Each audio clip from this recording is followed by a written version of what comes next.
Muito bem, que bom que vocês ficaram ainda.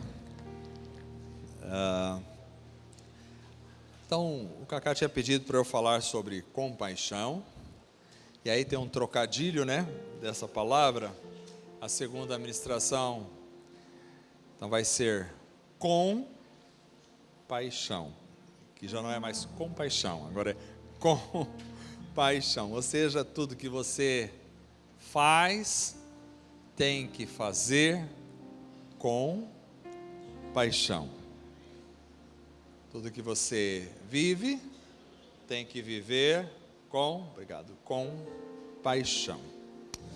Então, queria convidar você para abrir a sua Bíblia, essa uma estação mais curta, mas espero, e mais normal. Lucas capítulo 7, verso 36.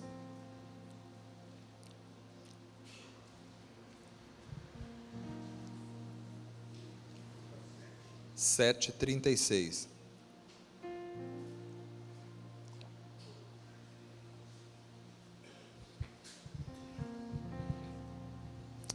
Nós vamos ler até o verso número 50. Diz assim a palavra do Senhor: E rogou-lhe um dos fariseus que comesse com ele. E entrando em casa do fariseu, sentou-se à mesa. E eis que uma mulher da cidade, uma pecadora, sabendo que ele estava à mesa em casa do fariseu, levou um vaso de alabastro com unguento. E estando por detrás aos seus pés, chorando, começou a regar-lhe os pés com lágrimas, e enxugava-lhes com os cabelos da sua cabeça, e beijava-lhe os pés, e ungia-lhes com unguento. Quando isto viu o fariseu, que o tinha convidado, falava consigo dizendo: se este fosse profeta, bem saberia quem e qual é a mulher que lhe tocou, pois é uma pecadora. E respondendo Jesus, disse-lhe: Simão, uma coisa tenho a dizer-te. E ele disse: dize a mestre. Um certo credor tinha 2 devedores. Um devia-lhe 500 dinheiros e outro 50. E não tendo eles com que pagar, perdoou-lhes a ambos. Dize, pois, qual deles o amará mais? E Simão respondendo, disse: tenho para mim que é aquele que a quem mais perdoou. E julgaste bem. E voltando-se para a mulher, disse a Simão: vês tu esta mulher? Entrei em tua casa e não me deste água para os pés, mas esta regou-me os pés com lágrimas e os enxugou com os cabelos de sua cabeça. Não me deste ósculo, mas esta, desde que entrou, não tem cessado de me beijar os pés. Não me ungiste a cabeça com óleo, mas esta ungiu-me os pés com unguento. Por isso te digo que os seus muitos pecados lhe são perdoados, porque muito amou. Mas aquele a quem pouco é perdoado, pouco ama. E disse-lhe a ela: os teus pecados te são perdoados. E os que estavam à mesa começaram a dizer entre si: quem é este que até perdoa pecados? E disse à mulher: a tua fé te salvou, vai-te em paz.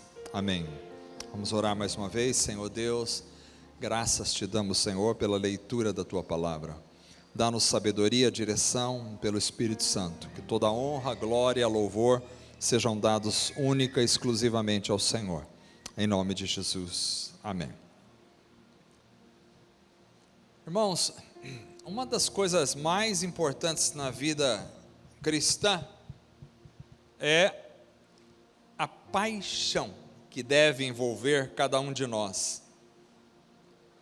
Mas é a paixão, porque a gente é cheio de paixões, via de regra. Mas existe uma paixão que deve tomar conta das outras paixões, que é a paixão por Deus e pelas coisas de Deus. Eu me lembro do meu tempo de conversão,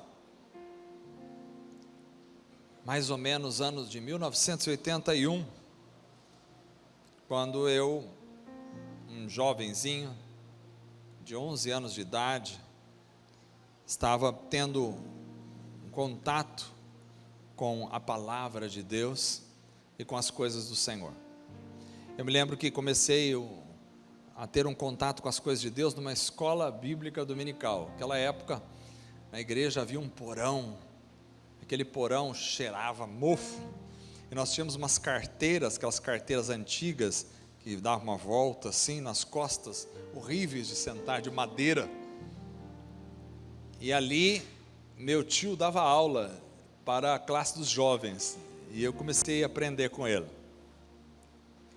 E ali eu comecei a me apaixonar pelas coisas de Deus. Quanta paixão, quanto desejo, quanta sede pelas coisas do Senhor. Eu me lembro que como adolescente, ia ser meu aniversário, e o presente que eu pedi para o meu pai de aniversário foi: eu quero uma Bíblia. E meu pai comprou uma Bíblia. Naquela época a gente usava harpa cristã na igreja para cantar, e então a Bíblia, tinha aquela Bíblia com harpa cristã, que ela era dessa espessura assim, parecia um dicionário, e aqui foi a minha Bíblia do coração. O cheiro daquela Bíblia me atraía, o cheiro, havia um cheiro especial. Eu não sei se você já sentiu, mas a Bíblia tem um cheiro especial. Não é qualquer livro. Eu tenho a prática lunática de sempre comprar livro e se cheirar. Eu gosto do cheiro do papel, mas a Bíblia tem um cheiro inconfundível. O cheiro daquela Bíblia entrou nas minhas entranhas, entrou na minha alma. O desejo, o amor pelas coisas de Deus estavam acesos dentro de mim. Eu me lembro com muita saudade daquela época, porque aí o tempo vai passando o tempo, vai passando. Eu não sei qual é a sua experiência de conversão, eu não sei qual é a sua experiência de conversão. Aliás, às vezes nós como pastores, a gente vai ouvir as pessoas falar, e as pessoas falam das coisas, dos problemas que elas estão tendo, da carreira, da vida dela na igreja e tal, e às vezes a gente não pergunta, mas eu acho que seria uma coisa boa de perguntar: qual é a sua experiência de conversão? Porque às vezes a pessoa está ali, mas nunca se converteu. Mas a minha experiência é que eu comecei a ir e tal, e depois achei legal, tinha um grupo de jovens, e aí o grupo de jovens me envolveu, aí eu comecei, daqui a pouco, quando eu vi, eu já estava liderando célula, e aí depois estava lá pregando, eu já era presbítero depois. Como é que foi a sua experiência de conversão? Às vezes, a experiência de conversão, ela é recheada com toda essa paixão, essa coisa profunda na alma. A gente quer viver para o Senhor, a gente quer trabalhar. Esses dias eu estava me lembrando que eu sempre detestei sair para distribuir folheto. Eu sei, eu respeito isso, eu acho muito lindo quem tem esse dom, mas nunca foi meu dom, sair na rua com folheto e entregar para as pessoas. Eu me sentia constrangido, meu jeito, então eu não conseguia fazer isso. Mas me lembro que na época da minha conversão, eu estava tão apaixonado pelas coisas de Deus, que um dia nós saímos com os jovens, nós saímos distribuindo folheto em tudo quanto é lugar, nos bares mais escalabrosos dessa cidade. Nós fomos no meio das prostitutas distribuir folheto. Eu me lembro daquilo, eu pensei, mas como é que eu fiz isso? Meu Deus amado, hoje eu não consigo fazer, porque não sei, eu não tenho essa coisa de distribuir os folhetos, eu tenho medo de incomodar as pessoas, não sei, mas naquela época a paixão era tão tremenda, que a gente saía 2 horas da tarde para distribuir folheto na rua. Só que aí depois vai passando o tempo, e as coisas começam, assim como uma água que você esquenta, ferve uma água numa vasilha, e você deixa ali por um tempo, o que vai acontecer? O calor vai sair, e vai começar a desaparecer o calor, e vai esfriando a vida, e vai esfriando, e aí eu penso, por que isso? Por que as coisas vão esfriando assim? Por que o coração vai esfriando? A história dessa mulher que nós lemos hoje mostra alguém absolutamente apaixonada pelo Senhor.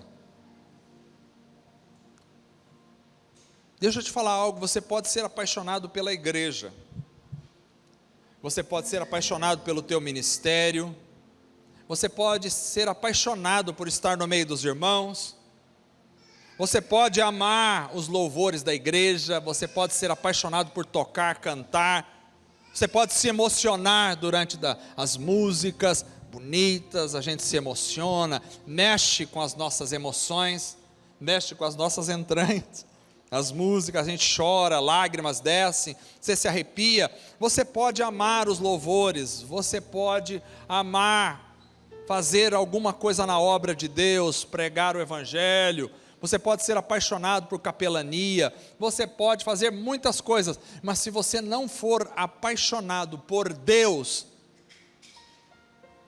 se você não for apaixonado por Deus, está te faltando o principal da vida cristã. Você pode amar a sua igreja e o seu pastor, mas se você não for apaixonado por Jesus, está te faltando o principal. Nós pastores, às vezes a gente fica muito feliz quando a gente vê pessoas que gostam da gente, e às vezes gostam até demais, gostam da gente, querem estar perto da gente toda hora, e às vezes chegam a ter alguma espécie de idolatria, às vezes pecaminosa. Mas o maior prazer de um pastor é ver alguém apaixonado por Jesus Cristo. Porque eu não quero fazer discípulos de mim, quero fazer discípulos de Cristo. Então,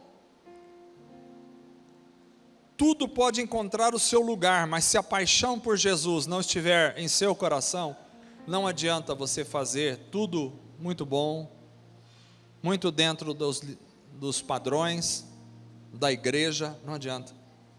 Você tem que estar apaixonado por Jesus. Aqui nesse texto nós vemos esta mulher apaixonada pelo Senhor. E o que leva uma pessoa a se apaixonar por Cristo? O que é que leva uma pessoa a se apaixonar?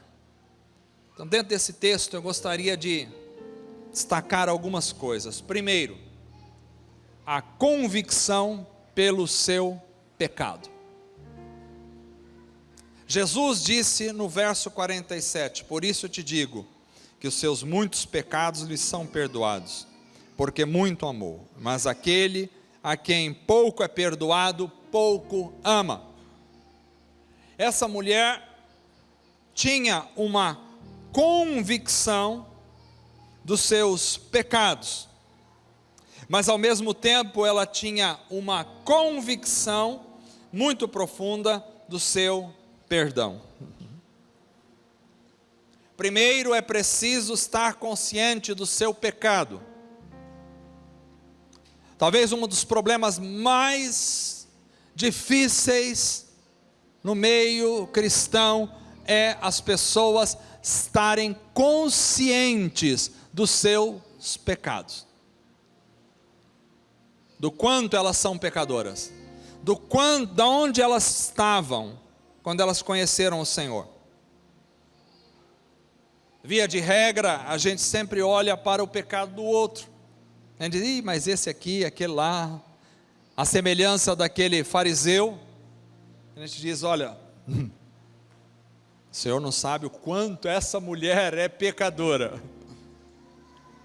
Enquanto o fariseu dizia, ela é uma pecadora, o quanto ela é pecadora, e se isentava a si mesmo do pecado, esta mulher olhava para si e se entendia como uma pessoa pecadora.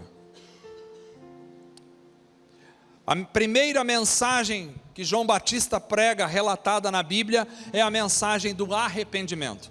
Arrependei-vos. Arrependei-vos. A primeira mensagem que Jesus prega, não por coincidência, é a mensagem do arrependimento. Arrependei-vos.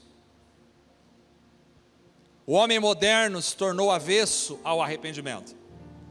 As pessoas vão aos cultos não para ouvir sobre o pecado que elas têm e que precisam se arrepender. As pessoas, vias de regra, dizem: olha, eu estou tão cheio de coisa na minha cabeça, tão cheio de problema, eu chego no culto, eu quero ouvir o quê? Quero ouvir que eu sou bonzinho, que Deus vai me abençoar, que a graça de Deus está sobre minha vida, que eu sou um vencedor, que eu sou um vitorioso, e nunca que eu sou um pecador. Por causa disso, talvez nós pastores, a gente vai pregar as mensagens, a gente fala: ixi, essa mensagem está muito cheia de pecado, vou mudar um pouco a mensagem, porque não vai agradar o público, não vai agradar as pessoas. Mas vou dizer uma coisa para vocês esta manhã: se você não tiver convicção do seu pecado, não haverá arrependimento. Se não há arrependimento, não há transformação, mudança de vida. Se não há transformação e mudança de vida, não há salvação. A salvação só vem a partir da mudança, transformação de vida, que vem a partir da consciência do pecado e arrependimento. Então a mensagem do Senhor é: arrependei-vos dos vossos pecados. Você que trata a esposa assim, você que trata o marido daquele jeito, você que trata o filho, o patrão, a patroa, você que trata o empregado, você que trata as pessoas na rua dessa forma, arrependei-vos. Arrependei do vosso orgulho, arrependei das vossos pecados que estão internos, na vossa consciência, da vossa vaidade, das vossas palavras, dos vossos pensamentos. Arrependei-vos. Ou seja, só há solução para o pecado quando eu detecto, assim como um médico precisa detectar aonde está a doença e qual é a doença para tratá-la. Um cristão só pode verdadeiramente ser cristão se ele consegue detectar onde está o pecado no seu coração. Não é no coração do irmão, é no seu coração, é na sua própria vida. A mensagem não é para o outro, a mensagem é para você. A palavra não é para aquele que ficou, a palavra é para aquele que está aqui. Aonde está o teu pecado que tu deves se arrepender diante do Senhor para que haja cura? Aleluia. É necessário. Alguns lugares eu sou convidado para pregar uma vez só, nunca mais me convida, porque falo do pecado. Nós precisamos ter convicção do pecado. E quando temos convicção do pecado e encontramos o Senhor, temos convicção do perdão. O perdão, Jesus nos perdoou. Não importa o que você tenha feito na vida, não importa os caminhos que você tenha andado, não importa as coisas terríveis que você tem realizado, não importa, se você está em Jesus, você está perdoado, porque Cristo rasgou o escrito de dívida que era contra nós na cruz do Calvário. Aleluia. Somos perdoados. Alguém apaixonado pelo Senhor é alguém que tem consciência do seu pecado e consciência do seu perdão. Jesus me perdoou. E aí começa uma pergunta: como saber o quanto eu sou apaixonado por Jesus? Como saber? Como saber? Será que eu sou apaixonado por Cristo?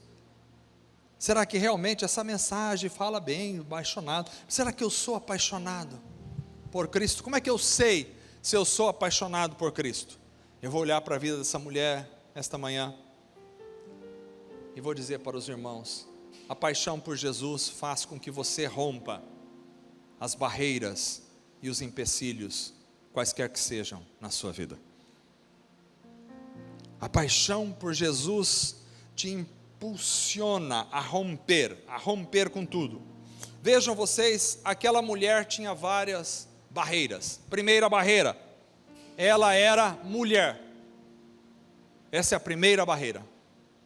Porque naquela sociedade, que não é a nossa sociedade, a mulher era, de certa forma, tida como um objeto. A mulher não podia nem pedir divórcio ao homem, porque ela era propriedade do homem.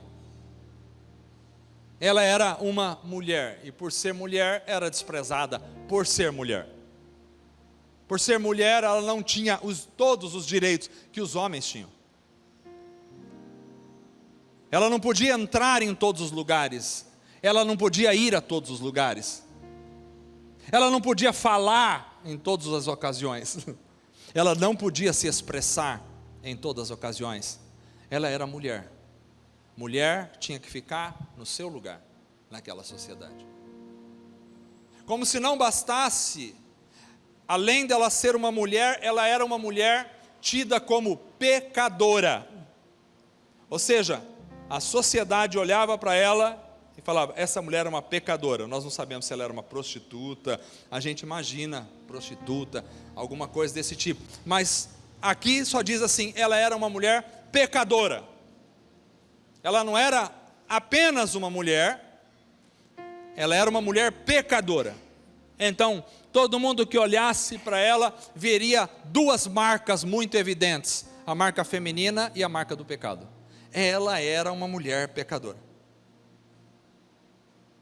Então, ela tinha a barreira genética de ser mulher, ela tinha a barreira religiosa de ser uma pecadora, e tinha uma terceira barreira.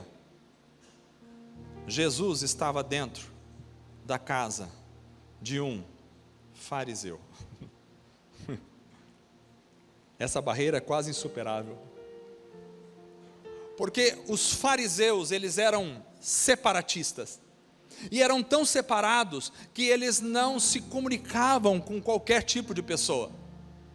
Os fariseus não estavam nem aí para ter relacionamento com as pessoas, aliás, eles queriam a distância, eles queriam se separar, porque na mente deles, eles eram uma classe superior, eles eram os primos inter pares, eram os santos no meio dos santos, eram os mais santos.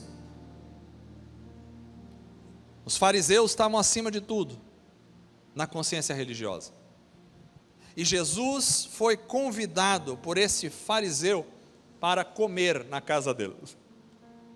E essa mulher que já tinha duas barreiras absolutamente impossíveis de serem transpostas naquele momento, ela queria se aproximar de Jesus, mas além dessas duas barreiras, além disso ainda, Jesus estava na casa de um fariseu, onde ela não podia entrar, onde ela era uma persona non grata, ela não tinha acesso, ela não podia estar ali,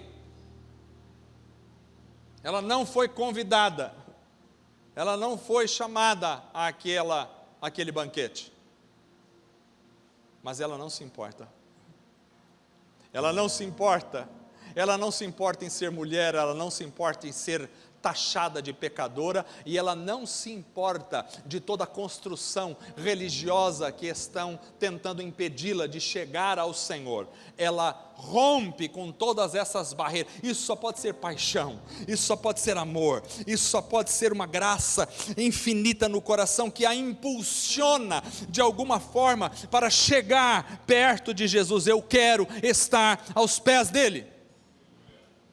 Irmãos, eu não consigo entender como alguns cristãos simplesmente desaparecem da igreja, abandonam Jesus, aí uma hora está cantando, está louvando, está estendendo a mão para o céu, está falando tanta coisa, mas depois, não, briguei com a minha mulher, não, teve um problema lá no meu serviço, não, fiquei desempregado, não, os outros ficam zombando de mim por ser crente, e aí abandona a fé. Eu não consigo entender como isso acontece, porque alguém que está apaixonado por Jesus, sejam quais forem as barreiras, jamais vai se render, porque quer estar perto do Senhor. Já contei para vocês o testemunho do meu tio, conto novamente. Meu tio, quando se converteu, tinha 18 anos de idade, 18 anos. Em cima do guarda-roupa encontrou uma Bíblia que a minha tia ganhou e jogou lá. Ele encontrou a Bíblia, começou a ler, e quando ele começou a ler a palavra de Deus, foi transformado. Ele se converteu a Cristo Jesus, e ele começou a congregar em uma igreja, e o pai dele, o meu avô, era um homem absolutamente violento, um homem que tinha dinheiro na época, e que era muito violento, dizem que chegou a matar uma pessoa com um soco, era um homem violento, e meu avô, se tivesse que bater num filho com 20, com 30 anos, não tinha essa para ele não, ele ia para cima, andava armado dentro de casa. E meu avô disse para meu tio: você não vai para a igreja porque eu trabalhei a minha vida para ter dinheiro, para você gozar. As pessoas acham que gozar a vida é ir pular carnaval, para você gozar a vida por aí, não é para você ficar na igreja. O diabo usou para isso. Mas meu tio se apaixonou por Jesus. E quando você se apaixona por Jesus, não há barreiras, não há empecilhos. Seria talvez o suficiente para muitas pessoas falar: não posso ir, meu pai não deixa. Estou dentro da casa do meu pai, não posso ir. Meu tio ficou uns dias sem ir, foi no culto. E naquela noite ele disse que a graça, a unção de Deus foi derramada, o poder de Deus sobre a vida dele, e ele vinha andando à noite, e pelas ruas da cidade, porque nem carro tinha nem nada. Hoje as pessoas têm carro, têm helicóptero, têm avião, para vir para a igreja e acabam não vindo, porque está muito cansado. Não, ele ia a pé mesmo, ia a pé, e pelas ruas da cidade andando, as estrelas eram estrelas diferentes, a lua era diferente aquela noite, as nuvens eram diferentes, tudo era diferente, porque ele estava apaixonado pelo Senhor. E quando ele chegou em casa e bateu a mão na maçaneta e abriu a porta, meu avô violentamente levantou na frente dele e disse: você foi à igreja? E meu tio, com 18 anos de idade, na frente de um homem violento, disse: eu fui e estou disposto a morrer por Jesus. Você pode me bater, você pode me matar, você pode me tocar de casa, de Jesus eu não largo nunca mais na minha vida. Aquela palavra foi tão forte que jogou o meu avô sentado para trás, e ele caiu no sofá sentado com aquela palavra. E ele olhou para o meu tio e disse: então você pode ir para a igreja. Eu vou dizer uma coisa para você: quando você se apaixona por Jesus, não há barreiras, não há empecilhos, não há mãe, não há pai, não há namorada, não há esposa, não há esposo, não há filho, não há presidente da república, não há rei, não há governador, não há lei, não há Supremo Tribunal Federal, não há nada que possa impedir a vida de alguém cheio do poder do Espírito. Não há. Não há, não há. Quando você se apaixona, não há. Essa mulher corre, ela rompe com a religião, ela rompe com a sociedade, ela rompe com a sua feminilidade, ela rompe com tudo e ela vai, porque ela está apaixonada pelo Senhor. A paixão por Jesus faz isso. Paixão por Jesus. A paixão por Jesus faz com que você tenha Ele como o único alvo da sua vida, o único alvo. Eu vejo isso na vida dessa mulher, preste atenção. Havia uma mesa repleta, uma mesa como essa que os irmãos colocaram aí para nós, cheia de coisas saborosas. Havia uma mesa, havia comida, fartura de comida, porque alguém ia convidar Jesus e não ia colocar para ele comer apenas farinha de aveia, não ia colocar só ovo, não ia colocar uma dieta para ele comer, não, havia fartura de comida, não havia carne de porco, mas havia fartura, infelizmente, mas havia fartura de comida, certeza que havia. E essa mulher vai, e tem a fartura, e o cheiro do pão assado, e o cheiro da carne assada, e o cheiro do vinho no ar, e o cheiro dos copos tilintando, e o cheiro da comida boa subindo, e o povo vivendo numa situação de muitas vezes miséria, mas ela não está ali pela mesa, ela está ali por Cristo Jesus. Ela não se importa com a mesa, o foco dela é o Senhor, é os pés do Senhor, o foco dela é os pés do Senhor. Irmãos, onde está o teu foco? Tem gente que o foco dela está: eu quero uma igreja que tenha isso, assim, uma coisa, um palco bonito, um pastor bonitão, fortão, assim. Eu quero assim, essa igreja, um pastor rico, cheio da, o pastor que fala, que é conhecido na internet. Onde está o teu foco? Onde está o seu foco? Eu quero uma igreja que tenha um lanchinho, todo culto depois, se tiver um lanchinho, lota. Tiver lanchinho, lota. Acabou o lanchinho, a gente vai embora. Mas quando tem lanchinho, está todo mundo esperando o lanchinho. O pastor não para de pregar e o lanchinho está esperando. Qual é o seu foco? Não, eu quero uma igreja onde eu vou e lá me fala: você vai ser rico, saiba disso. a prosperidade está sobre a sua vida, você vai, sabe aquele avião que você quer comprar? Deus já te deu. Sabe aquela casa que você gostaria de ter? New York, eu vejo sobre a sua vida New York. Nova York para você, olha, Washington, estou vendo por ali. Sabe aquela coisa que você está sonhando? Suécia, Suíça, eis que te digo, tu serás um missionário entre os suecos. Misericórdia. Qual é o teu foco? O meu foco não é dinheiro, o meu foco não é igrejas lotadas, o meu foco não é fama, o meu foco não é comida, o meu foco não é bebida. O foco de um cristão tem que ser o Senhor e somente o Senhor. Pode ter a mesa que for, mas se Cristo não estiver, eu não estou lá. Pode ter a comida que for, mas se Cristo não estiver, não me interessa. Pode ter o louvor que for, pode ter os maiores músicos, cantores, com 200 mil CDs gravados, mas se Cristo não estiver, eu não estou. Pode ter ar-condicionado, pode ter bebida à vontade, pode ter muita gente bonita, pode ter muita riqueza, mas se Cristo não estiver, eu não estou, porque em Cristo e só em Cristo há esperança e vida para a nossa vida, aleluia. Só em Cristo.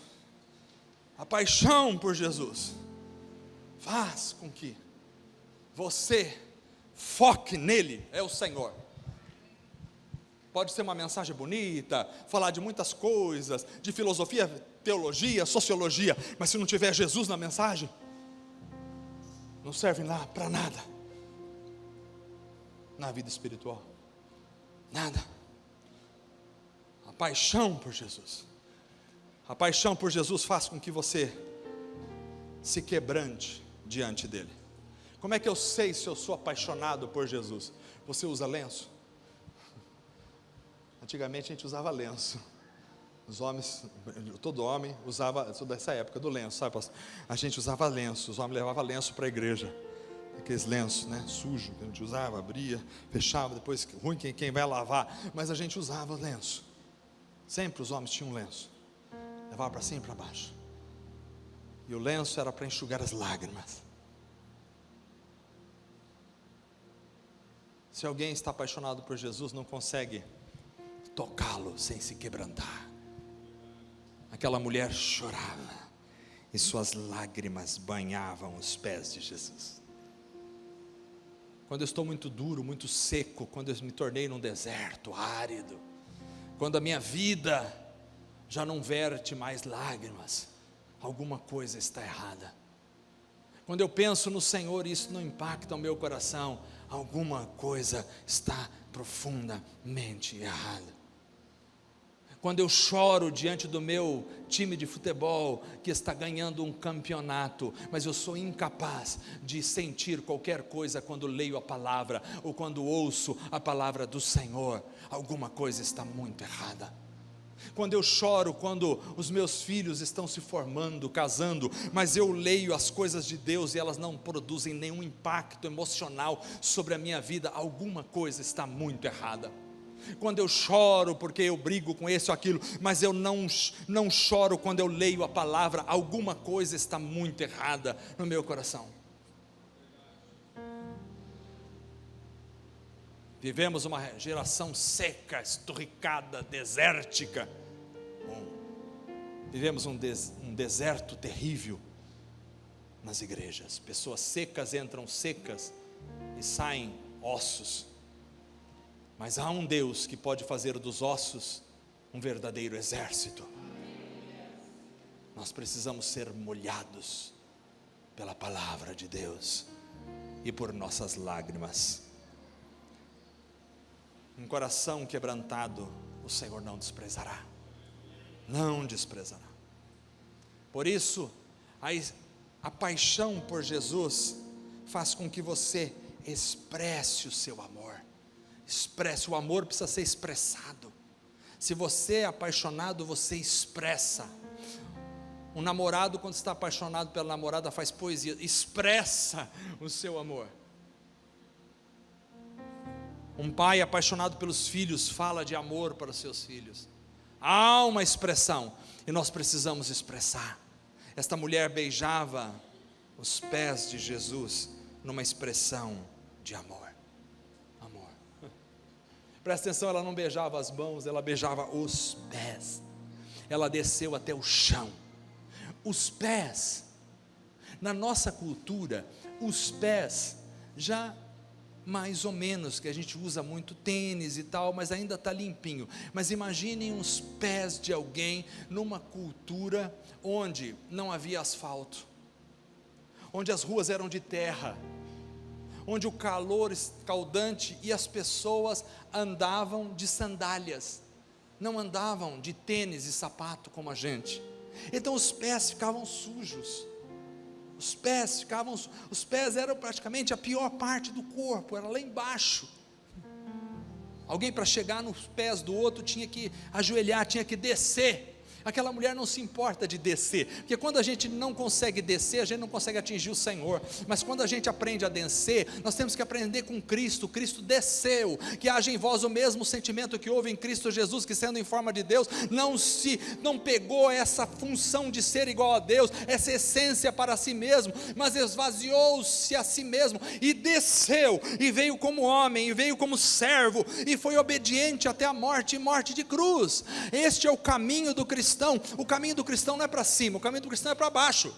O caminho do cristão é sempre para baixo. Nós temos um monte de gente na igreja que estão querendo sempre ir para cima, empinar o nariz, subir. Quero ser importante, quero ser reconhecido, quero ser alguém, quero deixar um legado. Que legado você vai deixar aqui nessa terra? No momento da tua morte, você se desliga de tudo que é nessa terra, seja material, seja qualquer outro tipo de coisa, fica tudo aqui. Você não leva nada, não leva nem um centavo, nem a roupa do teu corpo, você leva. Você não tem que deixar legado nenhum nessa terra, você tem que ter um amor a Cristo Jesus, e se deixar alguma coisa, deixar a expressão do amor de Cristo no coração das pessoas.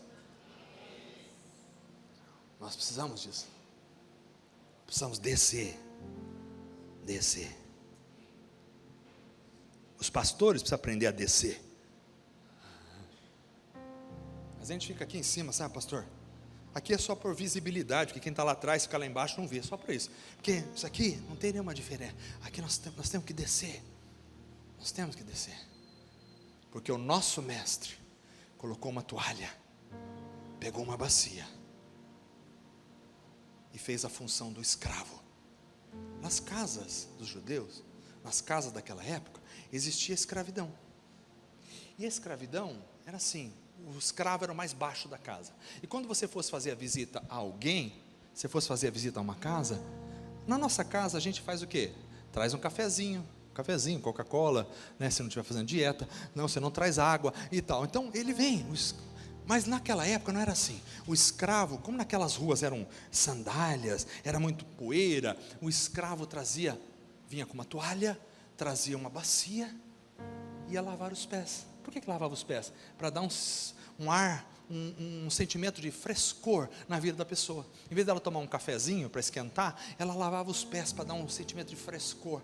Era essa a função do escravo. Se não tivesse escravo, era o último filho da casa que tinha que fazer, o mais novo. Ele tinha que fazer essa função. Sempre tinha alguém para fazer a função. E aí Jesus então pega, nosso mestre, pega uma bacia, pega uma toalha.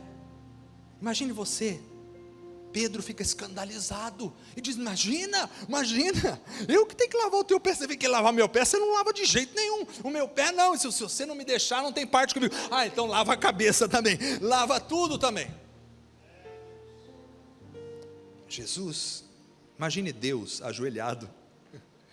Nós estamos falando de Deus, nós estamos falando do Criador dos céus e da terra, do universo. Nós estamos falando daquele que com uma palavra criou trilhões de estrelas. Nós estamos falando do Senhor da vida, que segura os mares na concha de suas mãos. Nós estamos falando do Deus que coloca a terra como estrado dos seus pés. Nós estamos falando daquele Deus que disse, e o cosmos que nós conhecemos, você pode pegar uma nave espacial e viajar na velocidade da luz, que são 300 mil quilômetros por segundo. Você pode viajar nesse cosmos. fosse possível entrarmos numa nave e falasse assim, olha, eu vou viajar agora, e nessa nave espacial, nós não podemos, nossos carros correm no máximo 200, 300 km por hora, mas assim, a nave espacial que fosse possível viajar a 300 mil km por segundo, ou seja, um segundo foi 300 mil km, outro segundo foi 300 mil km, você pudesse entrar numa nave dessa, e fosse fazer, eu vou dar uma saidinha aqui, e já volto, e falar, eu vou cruzar o universo, e aí você andaria, sabe quanto? Você andaria mais de 13 bilhões de anos, 20, 30 bilhões de anos, nessa velocidade, para cruzar o universo, e não teria conseguido ainda cruzar o universo, porque os cientistas calculam que existam mais estrelas no cosmo, do que grãos de areia na terra, nas praias de todos os mares do planeta Terra. Pega um pouquinho de punhado de areia, e tenta contar quantos grãos de areia. Os cientistas calculam que existam mais estrelas no cosmo, do que grãos de areia na terra, e Deus fez isso com uma palavra, aleluia. E agora nós vemos o Deus Criador, ajoelhado, lavando o pé dos apóstolos, e até o de Judas. O caminho do crente é para baixo. O crente tem duas atitudes. O homem de Deus, quando ele está errado, ele tem que se humilhar, e quando ele está certo, ele tem que se humilhar. Essas são as duas únicas atitudes de um homem de Deus. Ele sempre tem que se humilhar. Nós precisamos nos humilhar, irmãos. Precisamos nos humilhar e ajoelhar. E aquela mulher lavava os pés do mestre e chorava. Quantos pecados foram perdoados. Eu sou apaixonado por Jesus. Paixão por Jesus. Em último lugar, para irmos embora, quando você tem uma paixão por Jesus, você quer dar o seu melhor para Ele. O melhor. Talvez aquela mulher não tivesse muita coisa, mas eu sei que um vaso de alabastro com unguento naquela época custava muito dinheiro. Os perfumes eram especialmente caríssimos. Já viram os perfumes franceses? Quanto menor o frasco, mais caro o perfume parece. Você paga lá $1 milhão por uma gota. Aquela mulher, ela traz tudo, mas ela não traz para falar assim, eu vou mostrar para os outros. Não, ela traz para quebrar, ela traz para derramar, ela traz para entregar sem volta, porque quando ela quebra aquele vaso, não tem mais volta. Ela molhou os pés de Cristo. Sabe, eu fico pensando assim, há um sentimento às vezes na igreja, de elencar o ladrão da cruz que se converteu como o alvo da vida. Então o cara fica pensando assim, puxa, olha que maravilha, o ladrão da cruz viveu a sua vida fazendo o que queria, olha que vantagem, e aí, um segundo antes de morrer, ele se converte e vai para o céu. Olha, se eu tivesse essa chance de fazer isso. O alvo é o ladrão da cruz, irmãos. O ladrão da cruz foi misericórdia pura do Senhor, mas ele não é meu alvo. Sabe por quê? Meu tio falava para mim, Everson, eu gostaria de voltar a ter 18 anos, para estudar mais a palavra de Deus, para me dedicar mais ao Senhor Jesus. Ele morreu dizendo isso, Everson, olha, enquanto ele tinha ainda consciência, ele dizia para mim, vocês que são jovens, vocês precisam estudar mais, se dedicar ao Senhor. Alguém que com 18 anos, na flor da idade, na flor da juventude, diz, eu quero viver para o Senhor. Ele dizia, eu queria voltar o tempo atrás, e fazer tudo de novo, e me dedicar mais, e orar mais, buscar mais a Deus. Vocês precisam fazer isso. Isso é um conselho de um homem que estava à beira da morte, dizendo isso para os jovens. Vocês precisam fazer isso. Eu não entendo como as pessoas que estão na igreja ficam com saudade das cebolas do Egito, falando, olha, naquela época, puxa, aproveitei a vida, hein? Eu aproveitou nada, você foi destroçado pela vida, você foi usado pela vida, você foi arrebentado, você apanhou da vida, e achava que estava aproveitando a sua vida. Sabe como é que se aproveita a vida? Quando você tem Jesus na alma, no coração, na vida, na mente, nos seus passos, no seu dia a dia, no acordar, no deitar, no levantar, no se alimentar. Cristo precisa estar em você. Isso é aproveitar a vida. Você só aproveita a vida se você conhecer Jesus. Se você não conhecer Jesus, você perdeu tempo na vida. A vida te violentou. Mas se você conhecer Jesus, eu falo para meus filhos, tenho o privilégio de estar aos pés do Senhor desde criança, crescendo, ouvindo a palavra do Senhor. Este é o maior privilégio da vida. Alguém diz, não vejo a hora de chegar a 18 anos para eu aproveitar o mundo. Aproveitar o quê? Aproveitar o quê? O lixo, a escória, as vielas fétidas da expressão de uma sociedade mórbida e podre. Aproveitar o quê? Eu não quero aproveitar nada, eu não quero nada do diabo, eu não quero nenhuma glória deste mundo, eu não quero nenhum reino deste mundo, eu não quero nenhum prato de lentilhas de Satanás. O que eu quero é a presença do Deus Todo-Poderoso. Alguém apaixonado pelo Senhor faz o seu melhor. Irmãos, um pastor não tem que dizer para a sua igreja, irmão, você não pode ser relaxado, você tem que fazer o melhor na obra. Não precisa dizer isso, porque se precisar dizer, você não se apaixonou por Jesus. Ninguém precisa dizer para um pastor, olha, pregue com garra, com vontade. Não precisa, porque quando você se apaixonou por Jesus, se apaixonou por Jesus. Presta atenção, não é apaixonar pela igreja, a igreja faz parte do nosso amor, mas é apaixonar pelo Senhor, pelo Senhor. Quando você se apaixona por Jesus, você não tem mais vergonha de nada, você não tem mais vergonha de nada, você não tem vergonha da sociedade, você não tem vergonha. O que vão pensar os professores da escola, o que vão pensar os professores de faculdade, não me interessa o que eles vão pensar, não me interessa. Os nossos jovens estão tão pobres de paixão pelo Senhor, que ele é criado dentro da igreja. Quando ele vai para a faculdade, professor da faculdade que acha que sabe muito e não sabe nada, fala uma abobrinha lá, o cara desvia da igreja, não vem mais, não vem mais da igreja. Por quê? Não, o professor lá de filosofia, de sociologia, falou lá que esse negócio de cristianismo, não sei o quê, então não vamos. Falta paixão, falta envolvimento, falta entrega. Quando eu fui fazer mestrado, todo mundo dizia para mim, fazer mestrado, São Paulo, metodista, vai voltar de lá. Tive contato com professores que nem cristãos eram, em ciência da religião. Voltei de lá mais apaixonado por Jesus ainda do que fui. O Senhor, nada tira, nada pode arrancar o que nos separará do amor de Deus. O que nos separará? As tribulações, a morte, o inferno. O que nos separará? O diabo, os demônios. O que nos separará? Não há demônio, não há diabo, não há inferno que possa arrancar o amor e a graça e o poder do Espírito que está dentro de um coração. Não há. Não há. Você, moça, que vai namorar, já vi inúmeras histórias assim. Encontra uma carinha bonita, parabéns, mas não quer servir a Jesus, meus pêsames, sai fora. Sai fora. Ninguém pode se interpor entre você e Deus. Quem não deixar pai, mãe, tudo por mim, não tem parte comigo. Não tem parte. Mas eu a amo.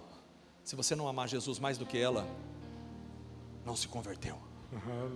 Não se converteu não. Se você não amar Jesus mais do que a sua própria vida, você não se converteu. Porque quando você se converte, alguém pode cortar sua cabeça fora. Que você é de Jesus, de Jesus. Você nem precisa falar que você é de Jesus, mas você é de Jesus. Estava com a minha esposa e nós entramos, paramos no carro assim. Estou contando isso aqui só para, não por vaidade nenhuma. Paramos o carro e tinha um moço bêbado pedindo uma esmola. Abrimos o vidro, ele olhou para nós e disse assim: vocês são de Jesus.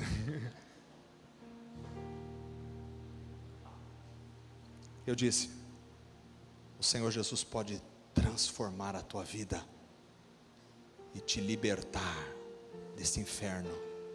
E ele disse: o Senhor é pastor. Quando você é de Jesus, não tem essa. Paulo diz, nós espalhamos em todo lugar o cheiro do conhecimento de Cristo. Onde a gente vai é Cristo. A minha mensagem é Cristo, a palavra é Cristo, é Cristo, é Cristo, é Cristo. Vou encerrar dizendo: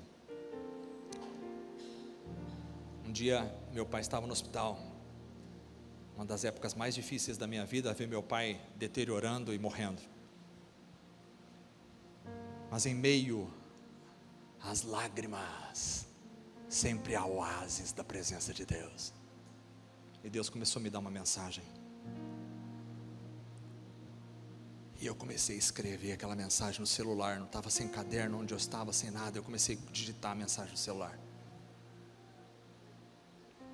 E quando eu acabei a mensagem, o Senhor me disse: você vai pregar essa mensagem para a cúpula da Polícia Militar em São Paulo. Eu digo: misericórdia, Deus. Bom, eu não vou fazer nada, eu não vou mover uma palha, porque se é de Deus vai acontecer, se não é de Deus não vai acontecer. Eu não vou mexer nem um pauzinho, nada, nem tem pauzinho para mexer, não adianta. Se for de Deus vai acontecer. Coloquei a mensagem no computador, salvei: mensagem para a cúpula da Polícia Militar do Estado de São Paulo. Falei para Carla: Deus me deu uma mensagem para pregar e é para a cúpula da Polícia Militar. Não vou comunicar nada aos PMs de Cristo em São Paulo, nada, não vou falar nada, vou ficar quieto, se é de Deus vai acontecer. Passaram-se 6 meses, um dia o telefone toca, assim, é dos PMs de Cristo. Eles disseram: nós vamos fazer uma celebração, não sei nem quantos anos os PMs de Cristo vão fazer, no Copom em São Paulo, vai estar a cúpula da polícia, e nós queríamos convidar o irmão para pregar. Deus me disse: é a mensagem.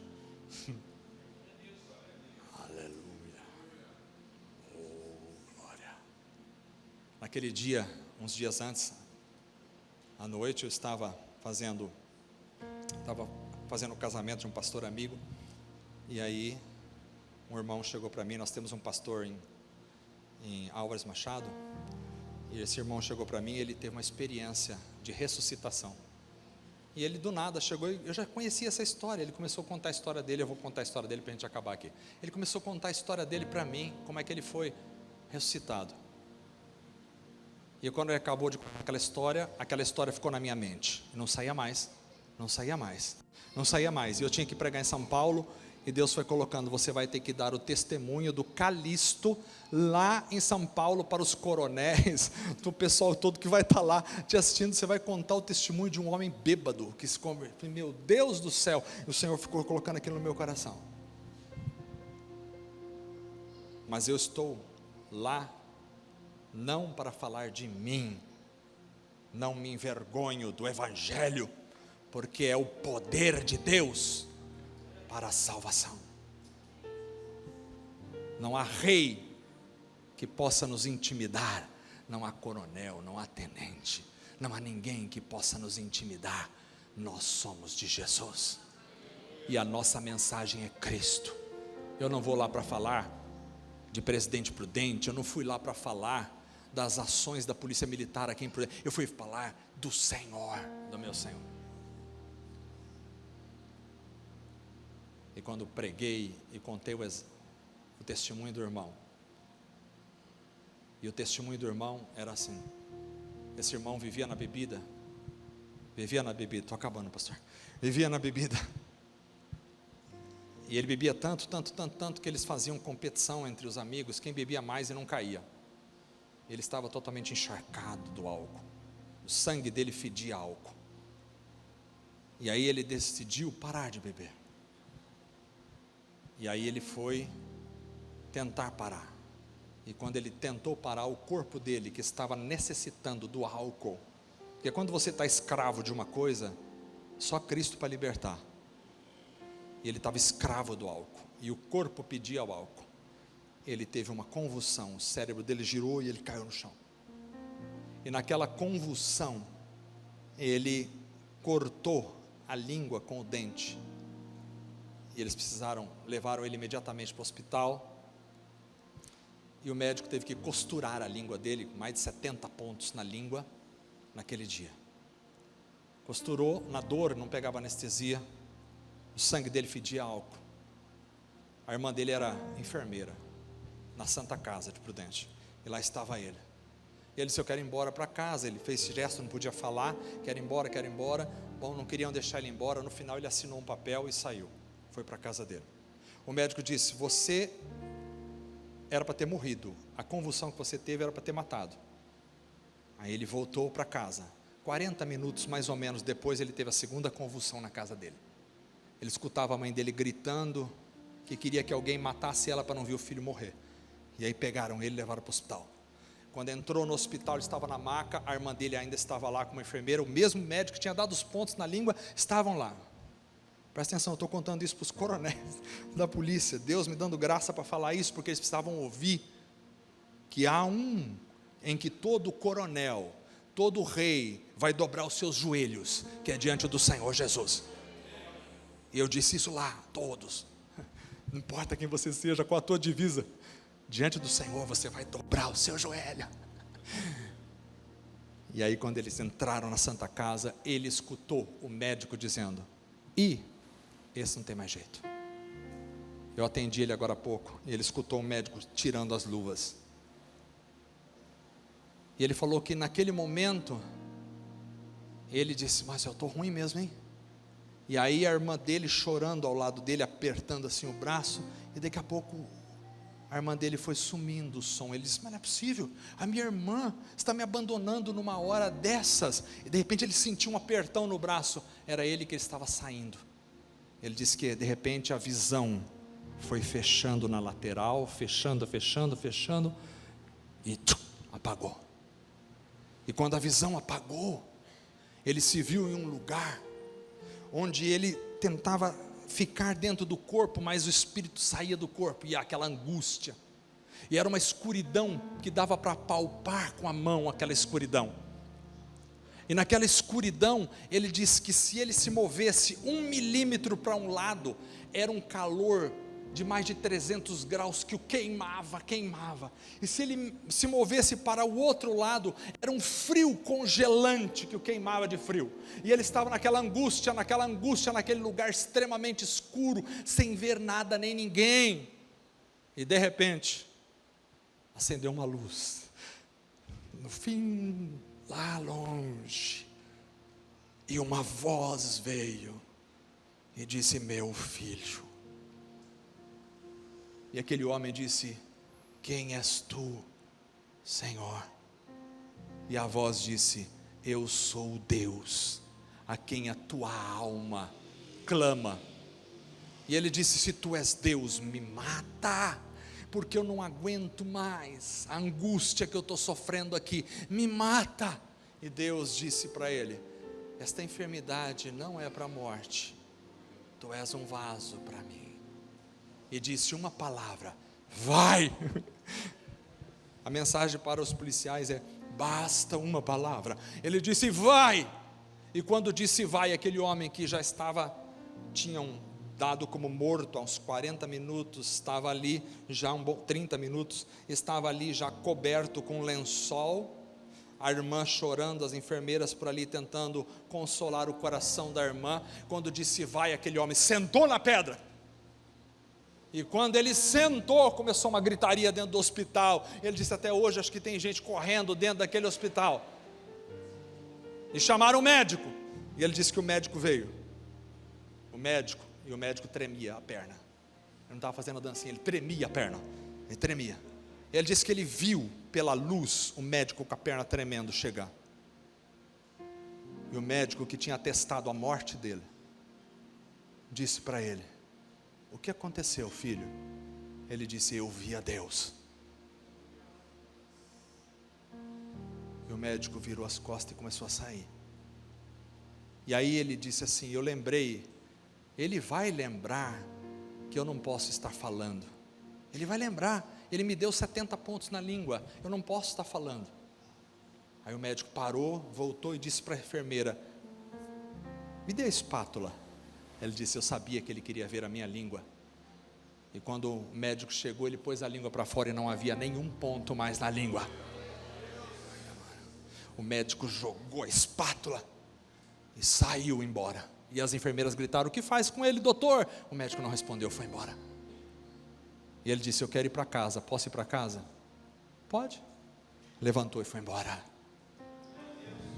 Basta uma palavra: não me envergonho do Evangelho de Cristo, porque é o poder de Deus.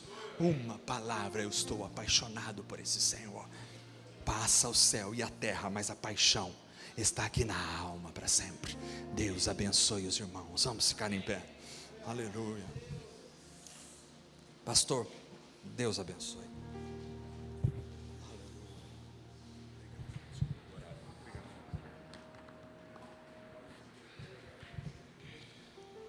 Amém, queridos.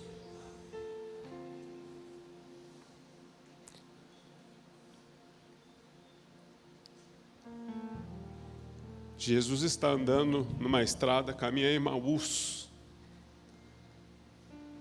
Haviam 2 pessoas com ele. E eles chegam à seguinte conclusão: não nos ardia o coração enquanto ele falava conosco? Não arde o seu coração? Está queimando aí?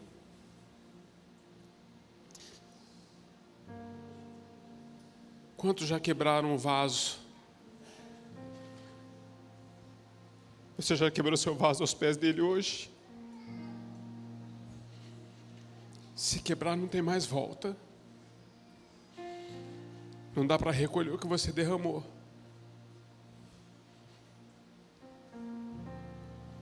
É cristianismo, queridos.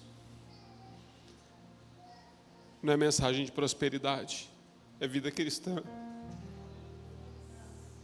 Quando Ele nos chama, Ele nos muda, Ele nos transforma. A igreja precisa entender isso. Você está entendendo? Quantos estão entendendo? Orem por mim hoje à tarde. Eu vou pregar à noite. Como é que eu prego? Depois de uma palavra dessa, eu vou precisar da misericórdia do Senhor. À noite nós vamos fazer um culto de oração só, de louvor. O que sobrou, queridos? Só os cacos do vaso. Eu quero deixar você nesse espírito. Abra suas mãos. Senhor, nós te louvamos pela tua fidelidade, Senhor, nesta casa.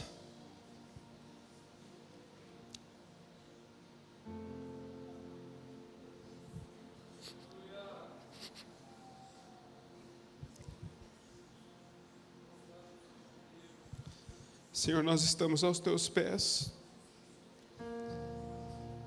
Nós somos apaixonados por ti, Senhor. Tudo que somos, tudo que fazemos, tudo que temos. Não desejamos glórias humanas, Senhor. Nós só desejamos nos manter nesse ambiente com o Senhor. Um ambiente de glória, Senhor, onde nós, a exemplo dos servos, Senhor, temos uma toalha e uma bacia com água. Oh Deus, em nome de Jesus, despede-nos, ó Deus, debaixo da perspectiva do Teu Espírito em relação àquilo que o Senhor está fazendo, e devolve-nos, ó Deus, a alegria do vinho, o poder do azeite, que nós possamos ser, Senhor, eternamente apaixonados por Ti. Se há alguém nesse lugar, nessa manhã, Senhor, que perdeu a alegria do primeiro amor, se há alguém aqui nessa manhã, Senhor, que não tem andado apaixonado por Ti, porque tem olhado para as circunstâncias, a nossa oração é que o Teu Espírito Santo possa nos trazer de volta, Senhor, como igreja, na autoridade do nome de Jesus, Pai. Que o Senhor te abençoe e te guarde, que Ele resplandeça o rosto dEle sobre você, que Ele te dê a paz que o mundo não pode te dar em meias tribulações. e que Ele possa tirar da sua língua toda a cicatriz dos pontos que foram dados. Que você seja uma testemunha fiel, a exemplo do irmão que foi ressuscitado. Mais do que isso, que você seja uma testemunha fiel a respeito do nosso irmão mais velho que ressuscitou, porque ele é o nosso modelo. Deus te abençoe, em nome de Jesus. Amém, queridos?